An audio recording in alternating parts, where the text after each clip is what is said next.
Yeah, I think we're good. Okay, so hello everybody. Thank you for joining us today on Wednesday.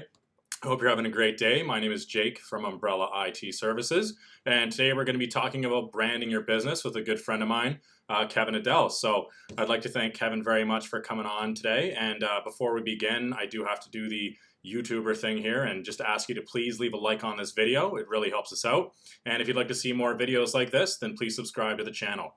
And if you have a suggestion for a future video, please leave a comment below in the description or send me an email directly at techtips@umbrellaitservices.ca.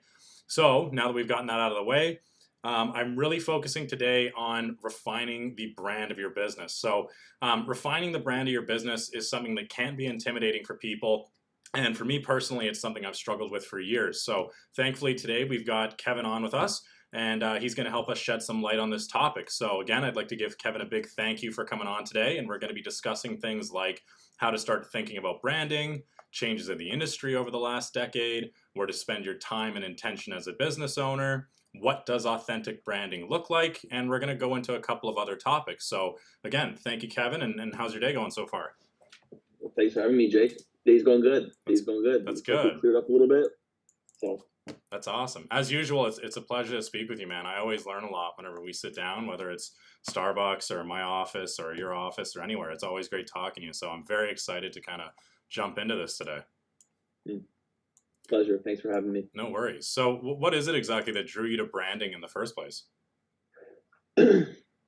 So, sure, I guess a little bit about myself. I started in design. I mean, my path was very intense on going into architecture. Out of high school, I interned for a design firm, and then came to Vancouver, and went to Emily Carr. I didn't finish at Emily Carr. I dropped out after some time, and I took a year off to volunteer and kind of find myself and whatever. But the reason I talk about that is because I always kind of had that artistic background and that creative mindset. So I ended up, before going back to school, I thought, you know what, I should get a job before I get back into it. And I ended up in sales, which led me to spending a couple of years with BMW.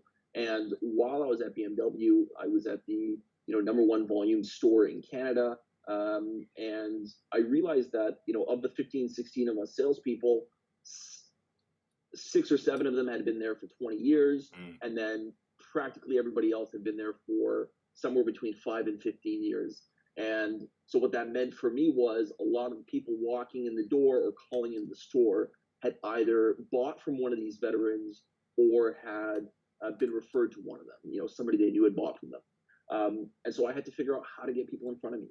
And so I didn't know necessarily what branding was.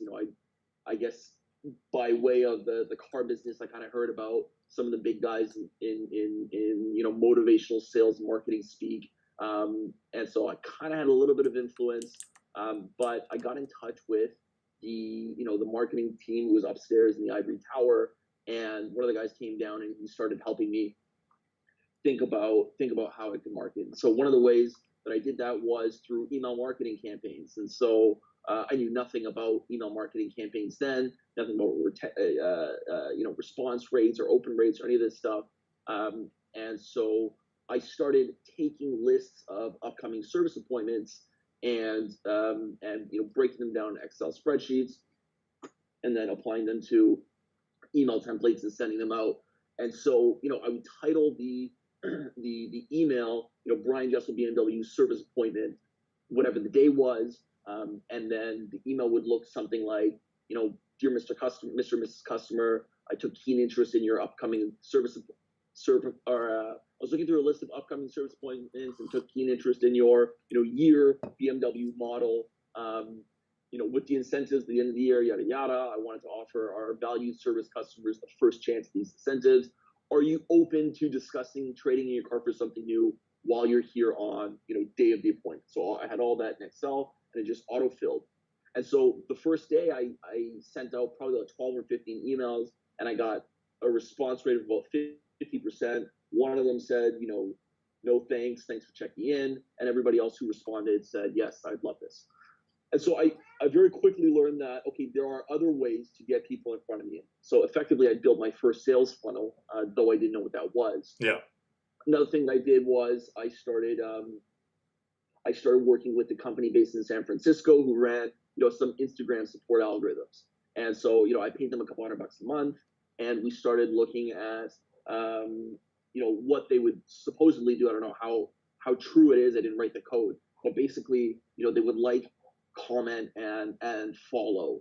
And so the parameters under which that happened, we consulted on. So one of the things was I chose 100 locations in and around the Lower Mainland. So anything from a premium car dealership to Rogers or big stadiums, high-end restaurants, high-end shopping districts. So any one of those businesses, if somebody liked or followed one of those pages, supposedly, again, I don't know how effective it was, or how honest they were about how it worked, but it would go in and like and comment. There was a list of generic comments like nice page, so on and so forth. Yeah. Love the post that it would apply. And so for me, at the time, it was a couple $100 a month, and to my way of thinking, I thought if I get one deal a month out of this, it'll pay itself off. And so that's kind of where I started thinking about marketing, and I realized that actually I'm much more interested in figuring out how to get people's interest and get them in front of me than I was at closing car deals. Mm-hmm. And I was better at it. And so I left, and I went to Audi to work in finance. After a few months, or a finance office in an Audi dealership, not finance for Audi Canada or anything. So I left after that, spent a couple months there, and then business partner and I went into another space, and I kind of ran it in the way of I filled the marketing role at that company. So I did that for about 10, 11 months, and then I decided I wanted to build e-commerce sites, and I got in touch with a friend who'd been in the space for about 20 years in different forms, and that's when I started to build campaigns, build sales funnels, mostly for e-commerce clients, and we also did stuff like automotive lead generation that we would sell to dealerships. But anyway, kind of that's the path, right? And so why I was, I guess, drawn to it is because it blended these two notions of how to gain people's interest, how to build business, how to solve all these problems that were really interesting to me, as well as looking at it through the lens of creativity, and kind of understanding that as much as we try and make this a science, it's never fully a science. So that is an extremely long answer to your question, Dave. Yeah, there's a lot there. So I know for sure that the Steve Jobs opening there, where you went to the college, that you kind of got the formal education of it. As you said, you ended up dropping out. You did the self-exploration and the same thing as Steve Jobs did, which I always find interesting. And then you went into the real world and got the direct sales experience and kind of got that reality check, and went into the more personal loyalty side of things, is what I've learned from our previous conversations, is that direct sales is too robotic. It's too disconnected for what your approach is. And I've noticed that you always kind of focus on how can you build brand loyalty, how can you make sure that who you're talking to is someone that wants to be in front of you and vice versa, and how can you really form a relationship with these people long term. Would you say that's a pretty good summation of your approach to things? I definitely would say that comparing me to Steve Jobs is not a good summation. I appreciate that, but anyone who drops out of college, I always just say it's the Steve Jobs thing, because you went into the system, it wasn't for you, you took the time off. I did drop out of college. Yeah, I mean, a little bit more on that point, maybe about direct sales. What I thought was exclusive to the car business. This old mode of thinking. Insert cheesy line here, like now is the time. Last day of sale. We only have 3 units left. Like all this stuff that is very much pressure focused. And you got to do this now. I mean, look, there's some kind of there's definitely a lot of logic and experience that backs a lot of these theories and approaches to selling things and earning revenue based on the sale of products or services. I personally, I think that, and I'm definitely not the first person to say it, and it's been talked about for a couple of years now, but I think that it's very much changing. I mean, consumer trust is certainly at an all-time low. Mm-hmm. We look at for example, Instagram 10 years ago. You could start an account and you could throw up a photo of a nice car and Photoshop yourself in a nice hotel room or on a beach somewhere, and then have some cigars and some Gucci shoes or whatever. Yeah, the 50 cent approach. This guy's got money. What's that? The 50 cent approach.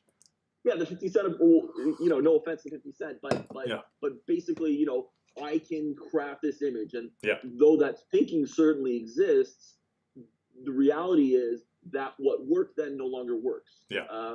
And I followed people who for a near decade have been extremely consistent with their content, extremely consistent with their messaging, have brought people along for the ride the whole way, and still you have so many people who question, will say things like, this guy's faking it, this is all a lie.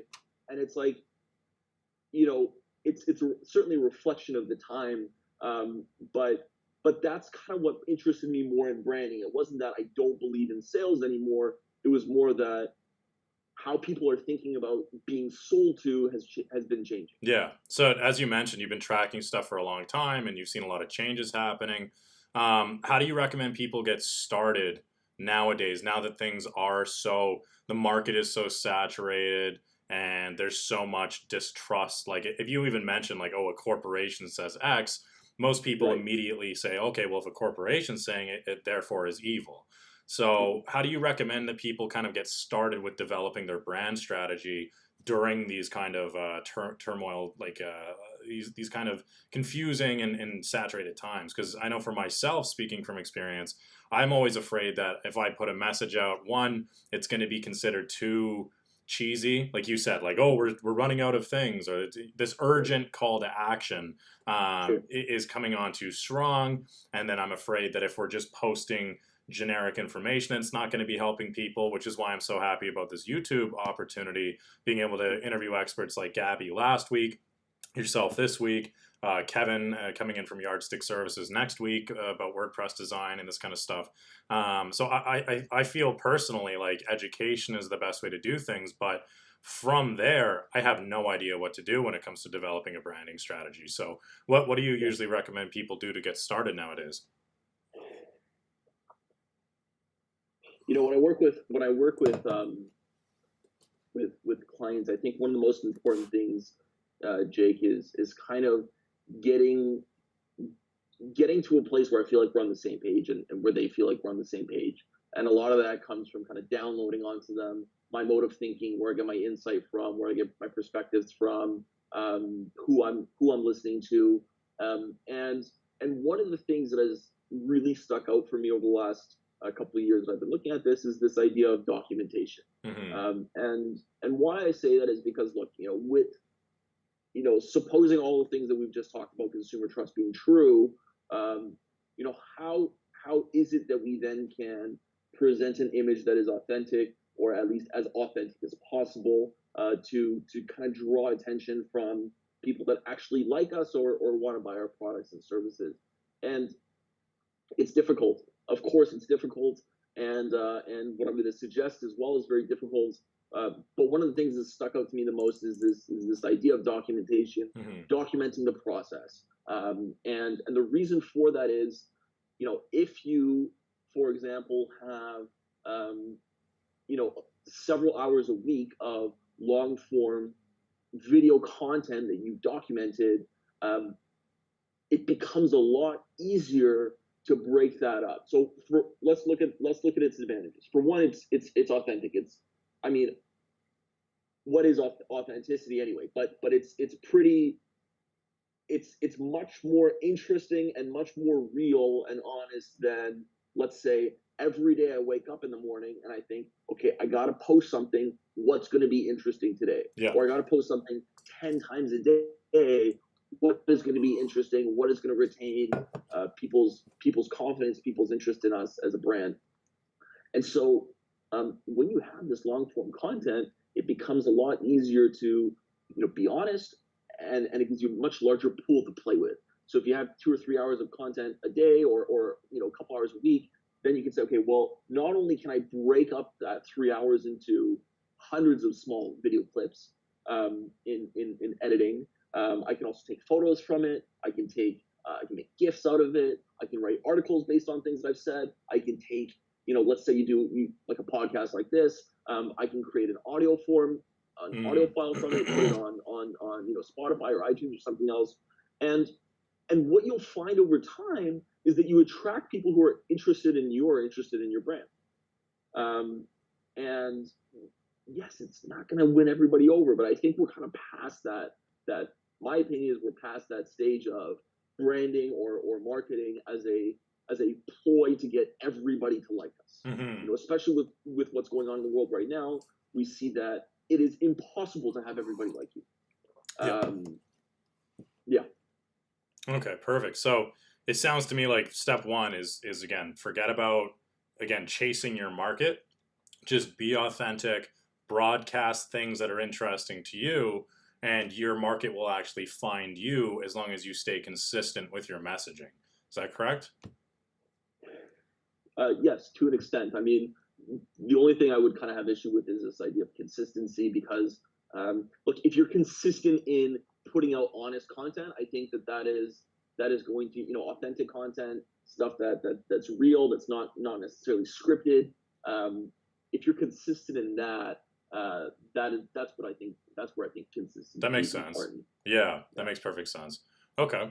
And if let's say that I start doing this, as I've been doing it now for about 3 weeks, and I'm posting every Wednesday, every Friday, how would I be able to tell that my branding strategy is working? So, for example, I can see that my numbers are in an upward trend, which is great. But what if people do get anxious about this stuff? Especially if you're doing something with a professional marketer like yourself or like Gabby or other professionals out there, where you're spending $1,000 a month on their management of the campaign. How do you recommend people kind of think about, and how do they track their progress with this stuff? I know documentation is key, so that you can see what's actually going on, and you can say, okay, last month we had these results, this month we're having these results. But what do you recommend for people who are trying to track their progress, as it were? Or how can they see that their strategy is working? If we look at companies like, massive companies like, let's say, a Unilever or a Nike or a Pepsi, the reality is that the amount of data that they have, and the amount of people working on that data, and the amount of technology that they have that assists them in analyzing that data is massive. And insights can certainly be drawn. For a lot of people, including myself, before I got into this space, I'm always looking at what is my ROI? How much am I spending?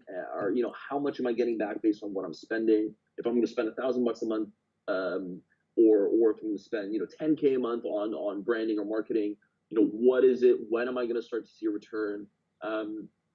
Look, it's the first thing I'll say is it's always very case dependent, and there's never going to be a blanket answer, but it's certainly a challenge for small business owners, because they don't necessarily have that time. Their budgets are really tight. They're more concerned about getting more leads this month or next week, or 6 months down the line, whatever the timeline is.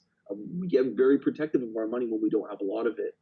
The reality that I believe is that it's just one of those really uncomfortable things to be patient for. But the sooner you get started, the better it's going to be for you long term. Maybe you decide that you don't want to be online whatsoever. I'm sure there's, you've got your reasons for that. But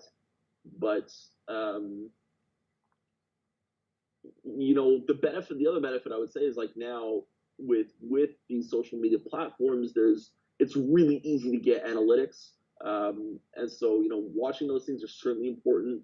Like, you're starting to, what is this costing you to do this YouTube channel and put out these podcasts? Yeah, just time, really. Like, that's the only thing that I'm really doing. It takes me probably probably an hour to 2 hours to do a prep for an interview like this.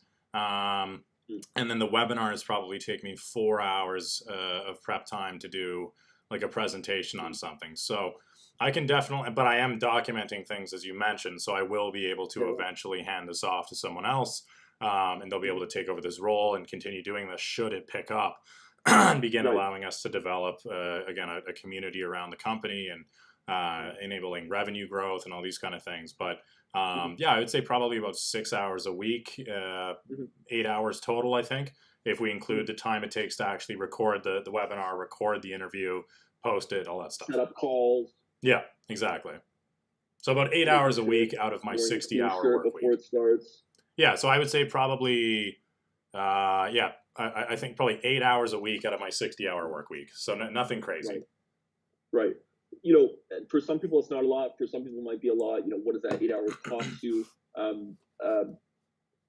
Look, I personally think what you're doing is one of the greatest ways to go, because not only is it authentic in that you're having conversations with people. It's also interesting because you're bringing in people that you know or people that you've worked with or friends of yours, and so there's kind of that element. Look, as you go, certainly I would encourage different ways of promoting what you're doing.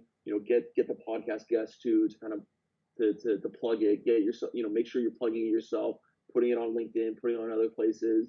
It is going to be a little by little thing. You're going to develop a base for sure. It might happen that it takes 5 years to get really a lot of attention. It might be that it takes a couple months. There's so many variables that are not able to be analyzed or have insights drawn from them by small business owners. Yeah. So how do you recommend that people kind of build this brand? Is it by creating original, authentic content like this? Is it best for them to just pick a platform and run with it? When we spoke with Gabby last week, she mentioned that a good idea is to look at where your audience is. So you need to kind of, before you begin, you need to think about, okay, if I'm going to be targeting lawyers or accountants or creatives or young entrepreneurs, whoever it is that you're going after, you have to say, where are these people located? You then pick your platforms. You create the content to best suit that platform while maintaining that authentic message, and then analyzing the data, A/B testing, and then just waiting. What would you recommend people do? That seems to me like that was a very good strategy, but I know you have a slightly different outlook on things, and you're always thinking outside the box. What do you recommend for people getting started? Certainly, I mean, if you're a business owner who's had your business for some time, you're definitely going to know some things about your customers, and so looking at kind of where do they spend their time. Are there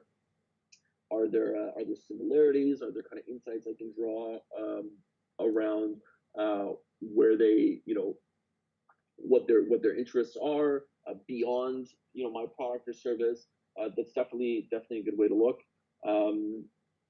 It's difficult. I mean, that's one of those things that you gain more insight into as you go. You'll only know more about that as you kind of get the experience, which is why I say starting as early as possible. Now, whether that is starting to understand your analytics on different platforms, whether that is hiring a company to come in and help you, whether that is just doing a lot of research on your own, following people in this space.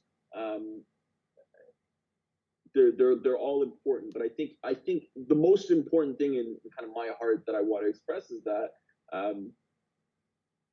this is more than 10% of your budget, quote unquote. This is more than, okay, all I have to do is think about spending 10% of my budget. This is something you hear very common. All I have to think about is 10% of my budget on marketing. And what I take issue with is not the percentage or the amount of money, but rather the kind of tendency to want to just brush it off as something that's not important.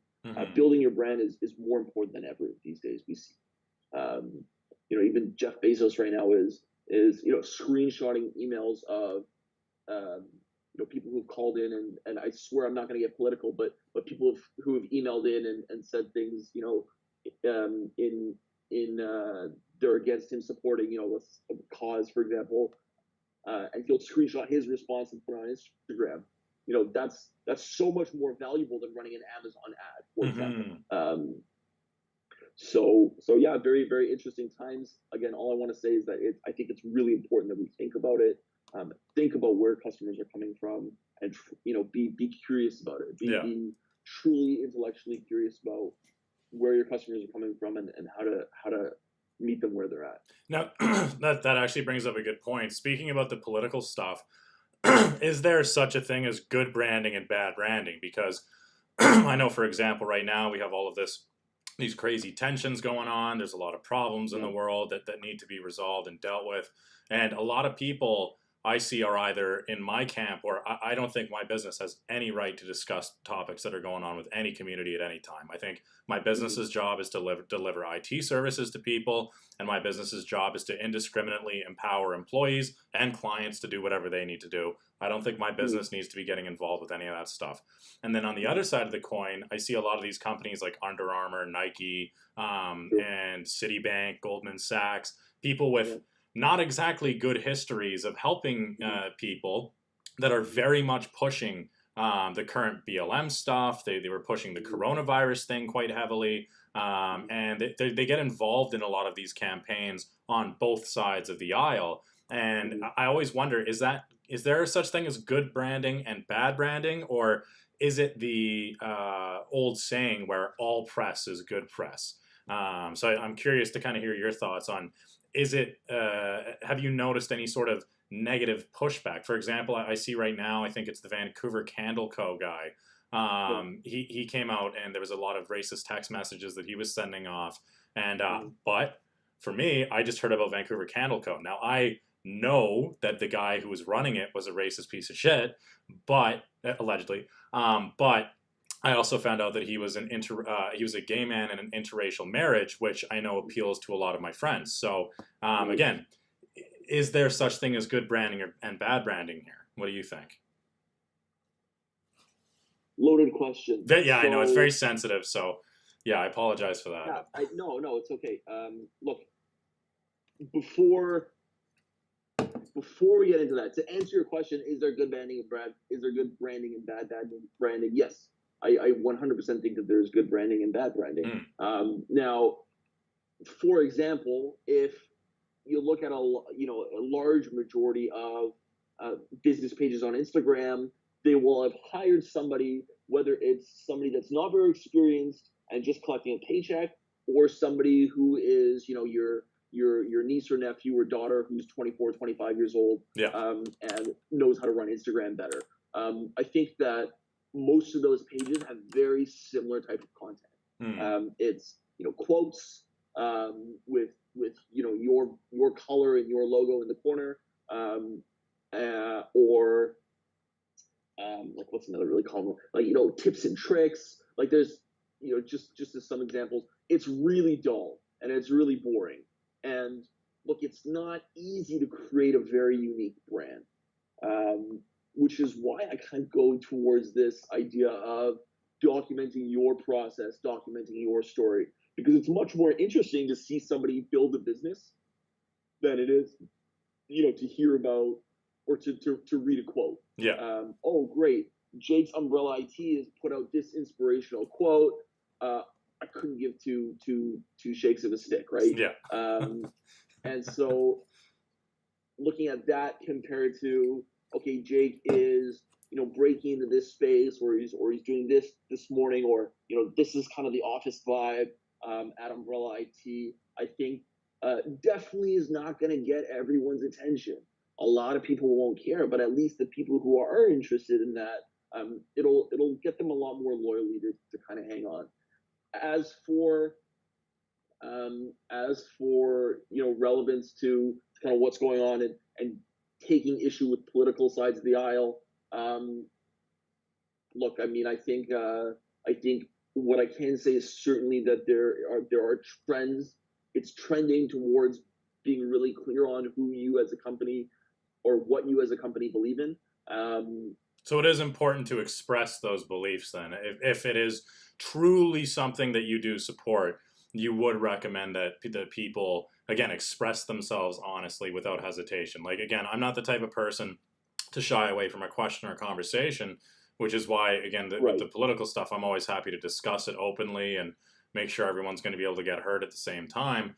So that's really interesting to hear. So in terms of the good branding, again, like it sounds like it falls back to what you said initially as one of your staples, which is be genuine, be authentic. No one cares about your quote that you can see on every other basic Instagram page. It's much more important to highlight what it is that you're currently experiencing. So even though to myself, I think it might be irrelevant that people understand, like, okay, I'm going to be doing my first bit of marketing. This is something I'm struggling with, etc. Or when I first started the business in a bedroom closet fixing phone screens, I do regret not documenting that more. And I For feel sure. like you are correct, where if I was able to share that stuff earlier, I feel like if I had been documenting the process and sharing that with the world, I feel like I would have been able to help a lot more versions of myself that are now 5 years behind.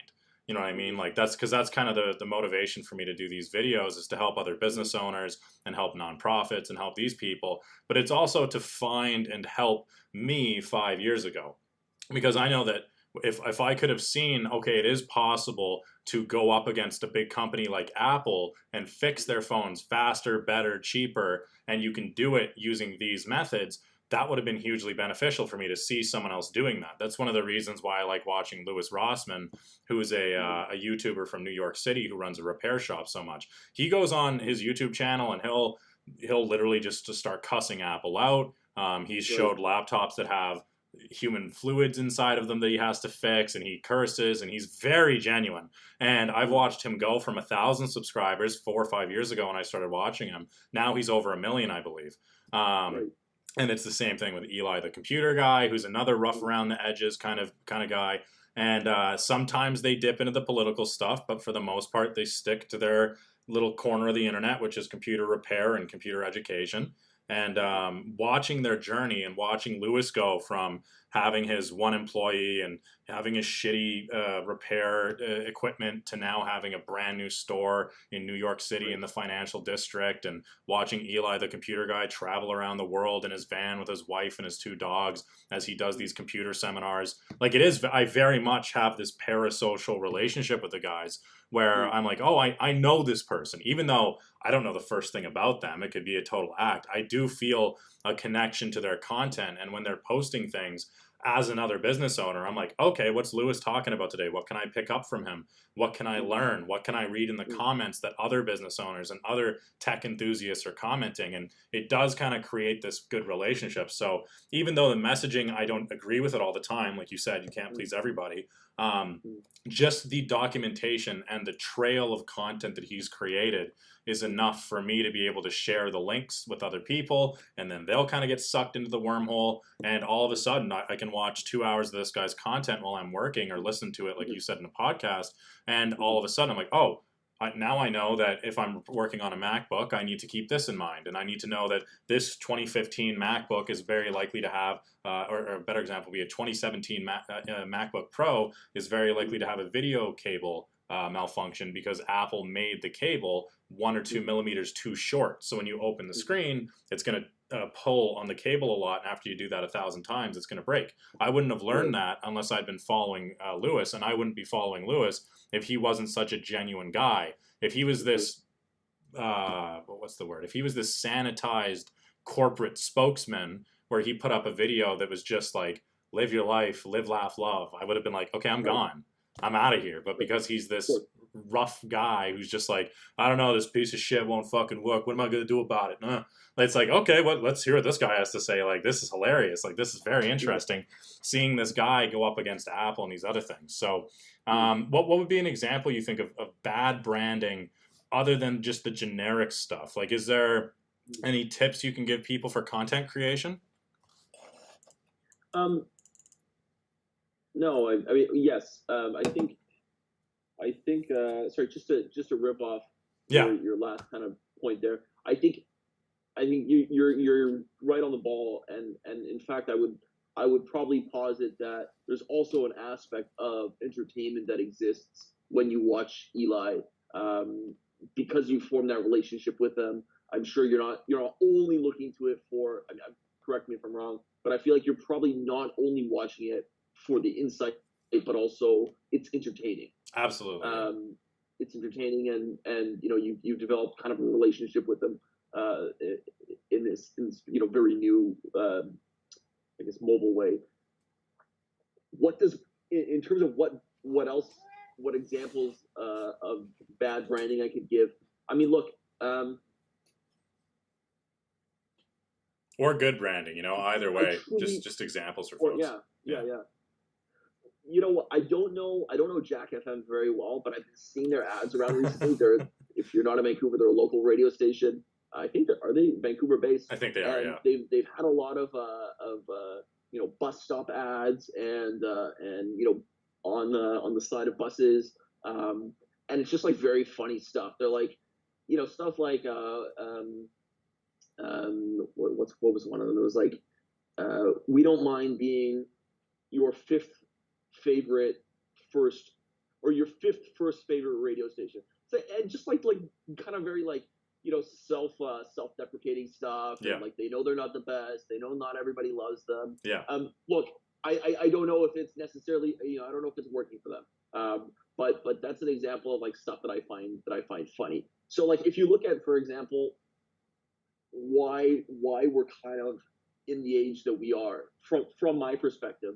Of course, being in advertising, I love the show Mad Men, and so one of the things that happened in as they because they document a period in history. Mm-hmm. So one of the things that happened was it went from purely print to being on TV, and then the way that technology came in, the way that computers became really a significant force to be reckoned with, was that they started, for example, they started creating algorithms that could, for example, match up an ad, let's say for lemonade. I think this is one of the examples. I may be not perfectly on it, but lemonade, and they saw that there was one ad for lemonade at a commercial break right after the scene in the TV show was a guy chewing on a sour lemon and him being like totally against it because his face was he's like, oh my gosh, like this is terrible, it's so sour, whatever it was. And then it was an ad for lemonade.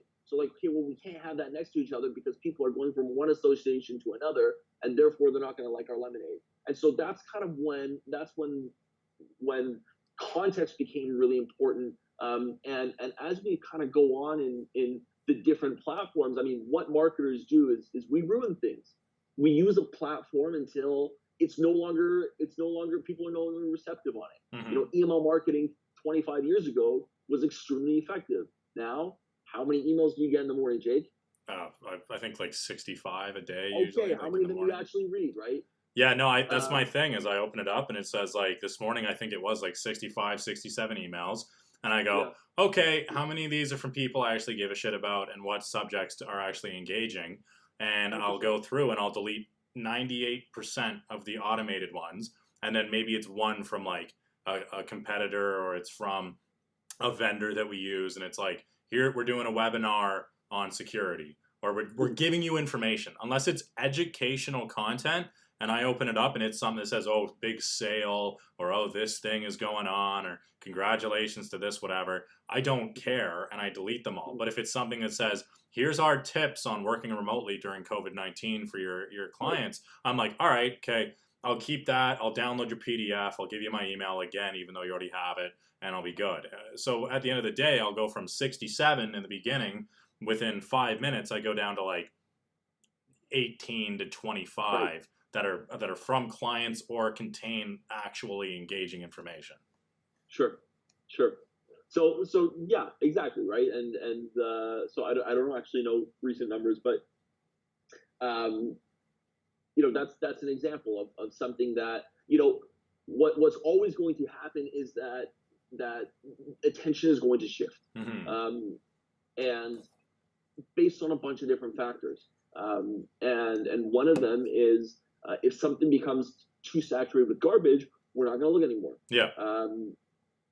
So speaking of that really quickly, I noticed that when TikTok came out, like whatever, months and months and months ago, you were actually one of the first people I know saying, jump on this boat now. And then I still don't like it. I still don't use it. It has too many ties to things that I don't like. But I Right. remember you saying that, and everyone at the time was like, "Ooh, stupid app, kids dancing, Mhm. whatever." And now it's like everyone that I know, all these parents with their kids on Facebook are using it. And you were one of the Right. first people I know who was like, "Don't miss this boat.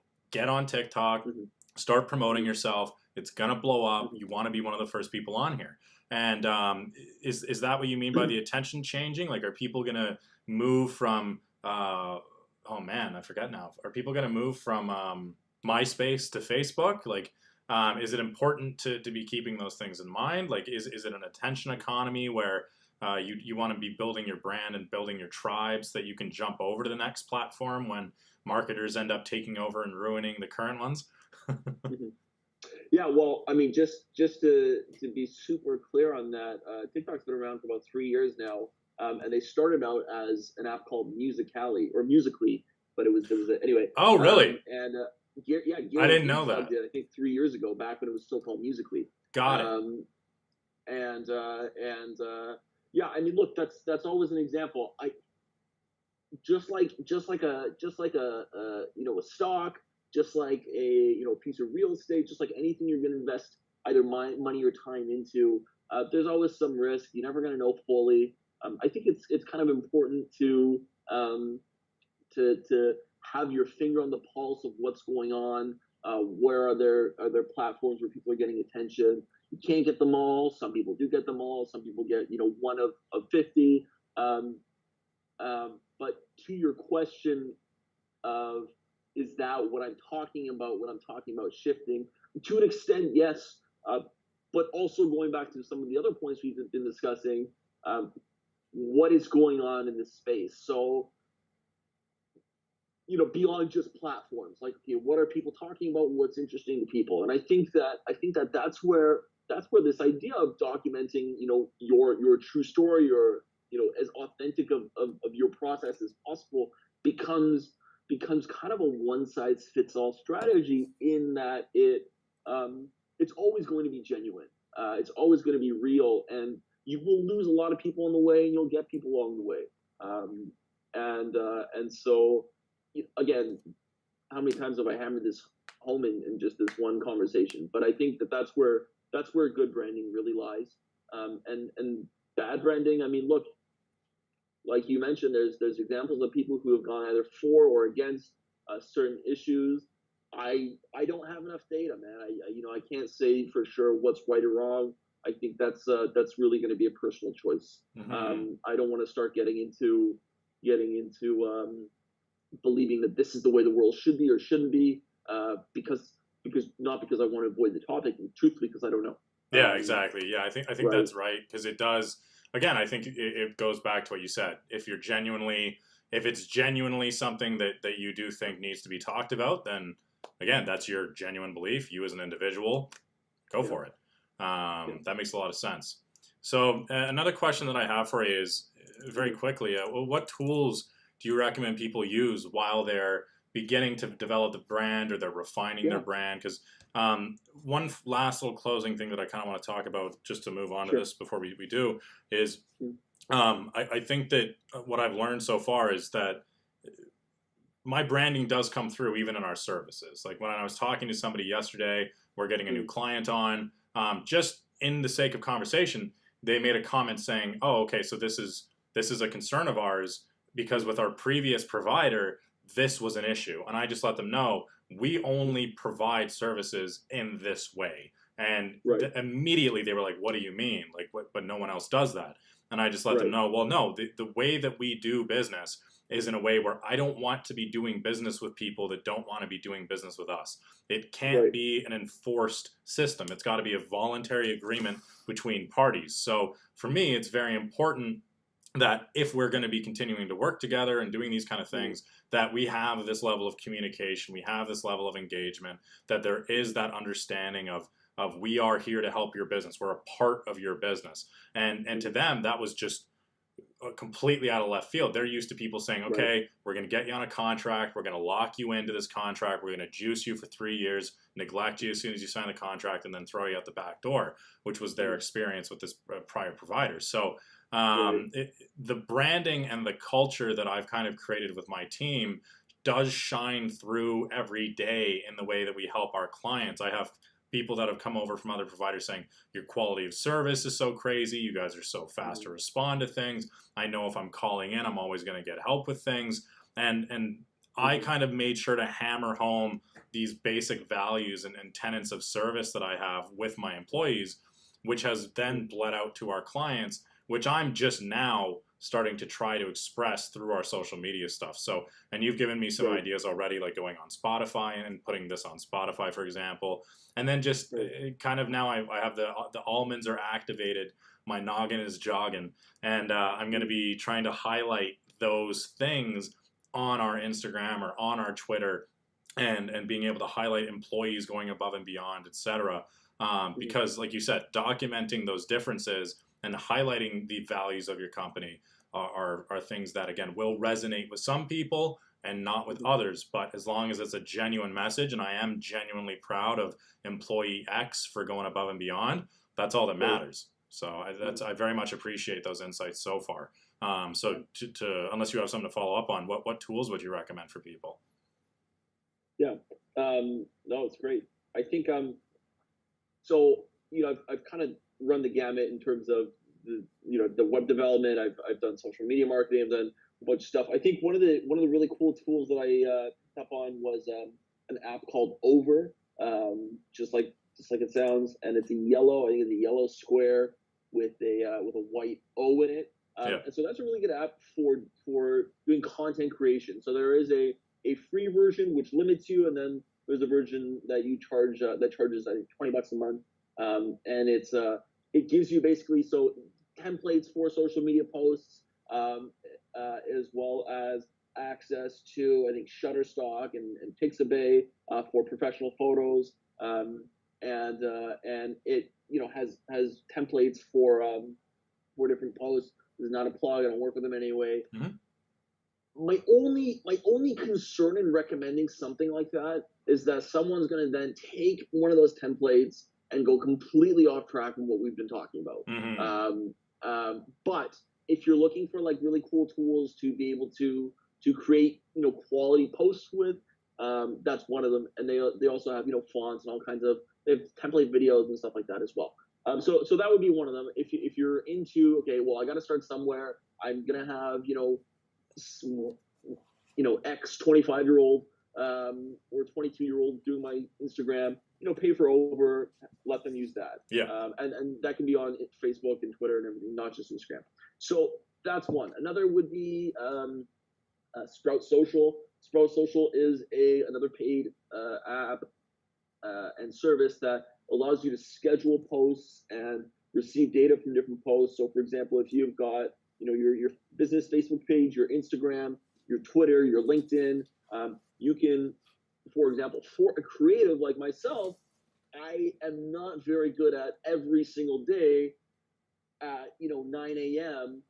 doing the same amount of creative work to put out the post. But what I'm very good at is going 16 hours straight with a little bit of water, doing a whole bunch of creative work, and then being completely sick of it for a week or two. So what that allows you to do is you can then schedule posts out. So if I get 3 months worth of posts in a month or two, or in a day or two, then I can schedule them out, and it'll give you insights. So that is another paid feature or service.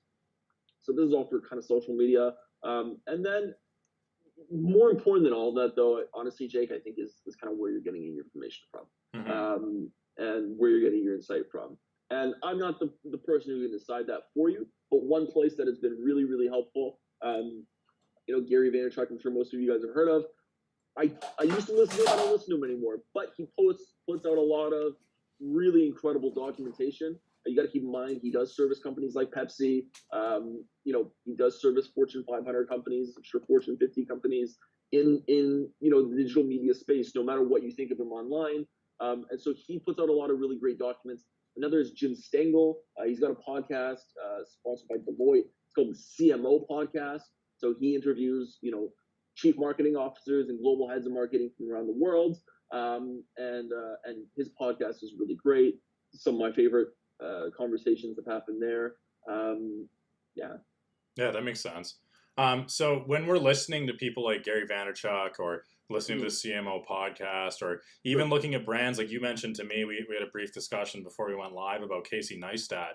Mm. And I haven't watched him for a couple of years now, but I know that he blew up again, being genuinely angry at Apple. Mm. He was showing people, hey, the Mm. iPod batteries, they only last 18 months. You're paying $800 for this iPod, and then you have to throw it in the garbage after 18 months because Apple wasn't replacing Right. batteries at the time.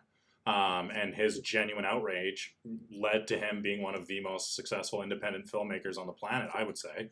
Um, Right. so when we're looking at people like people again, like I have my little sect of people that I like to watch, like Louis Rossman and Eli Sure. the Computer Guy, etc.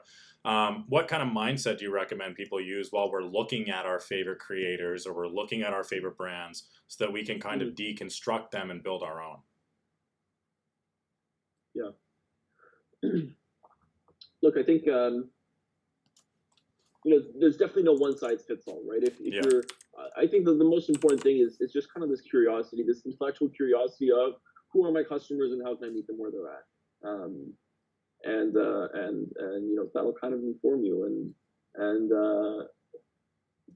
yeah, man. I mean, you might be interested in things that are wholly irrelevant to marketing or branding, but you pick up some insights because for whatever reason, he said something that made sense to you, and it gave you that sense of inspiration that you needed to go and then tackle this.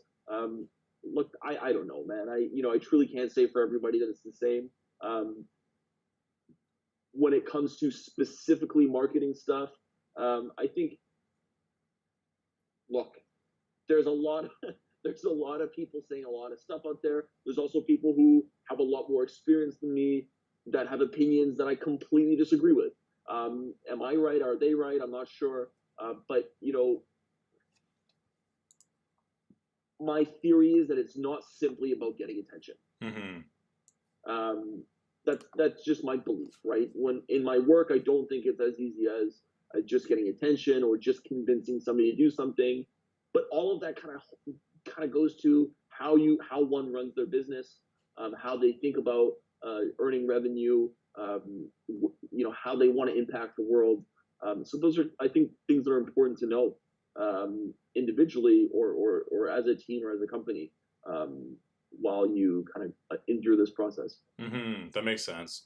Do you have any other overarching kind of tips for people before we close off? Just like you said, you want to document the process. So what would be the Mm. process if you were to break it down into, let's say, 5 or 6 or 3 to 5 steps of Yeah, going yeah. from not consciously thinking about branding to Mhm. operating things? What would you recommend people get started with? So first thing I would say is kind of having a consistent blanket of messaging Mm-hmm. across the different platforms. So if you have a website, make sure that it's consistent with your Instagram, your Facebook page, all these things. The amount of people that I know that have actually, I think you were telling me this as well, you bad guy, that have like multiple YouTube channels or multiple Twitter accounts or Yeah. whatever else. Like, get rid of that Yeah. stuff. Just have, make sure you have one. Make sure the messaging is consistent. If you have colors, make sure this is like step one basics before you Yep. start thinking about anything. See, I don't even know Um, this stuff already, so you're already yeah, teaching me things. So this is great. 100%, man. Like because look, the reality is you're trying to get people's attention. You want people to think about you. And so if I see Umbrella IT on YouTube and the font is one way and everything is red and they don't talk about being in Vancouver, and it just says Umbrella IT versus Umbrella IT Services, for example. And then I go to the website, it's all professionally done, and everything is clean and clear, and it says it's in Vancouver. What is making me assume they're the same company? Mm-hmm. So that's just like a simple example. So get your messaging, get your branding on point would be the first step, and then I would say just like start with really consistent posting of content, and I would say start as soon as possible, just documenting everything.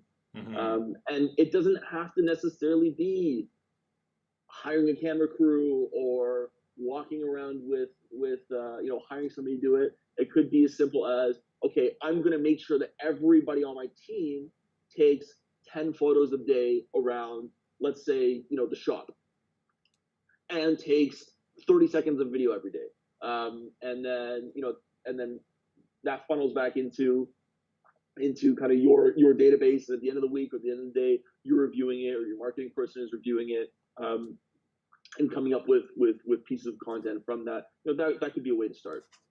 Yeah, that sounds great, because I think that really gets you started, and then like I'm hoping to do, it's kind of starting to click into place as you get the feedback loop from your audience. So like, well, that's what it is. That's what you want, right? Because you want to meet people where they're at, and so this is all about getting that feedback loop. Mm-hmm. Yeah, because I think that's great. That's awesome, Kevin. Thank you so much. So I think that about does it. Do you have anything that you would want to promote, or how people can reach you if they have any questions directly for you? Anything you want to leave us with? Well, no. First of all, just thanks for having me. As far as anything I want to promote, just this podcast, man. I think your intention behind this is good. You want to help your clients and other people, local business owners in the area, and I think that's great. If you want to get in touch with me, you can just get me on Instagram. You said you'd plug it down below. You can send me a DM there. Perfect. That's awesome. Thank you, Kevin. I really appreciate your time. Thanks again for coming on, and I hope this video does give everybody a good foundation to start implementing different brand strategies for their nonprofits or businesses. And if you would like to reach Kevin, as he mentioned before, hit him up on Instagram. That's Kevin for Everyone. So at Kevin for Everyone, that'll be down in the description. And then we can also give out your email, and I'll leave that in the description as well, so people can reach you directly. So again, got to do the YouTube thing here, but if you would like to leave a like on the video, it does really help us out. And if you want to see more videos like this, then please hit the subscribe button as well. And if you'd like to see us go live, you can click the little bell if you do have any questions in the future. So if you have a suggestion for future videos, make sure to leave a comment in the description down below, or email us directly at techtips@umbrellaitservices.ca. And if you have somebody that you would want to come on the podcast and have them talk about something that you think would benefit small businesses or some of our clients, please again email me directly and we can schedule them to come on. So in other words, have a great day, and I'll see you all soon.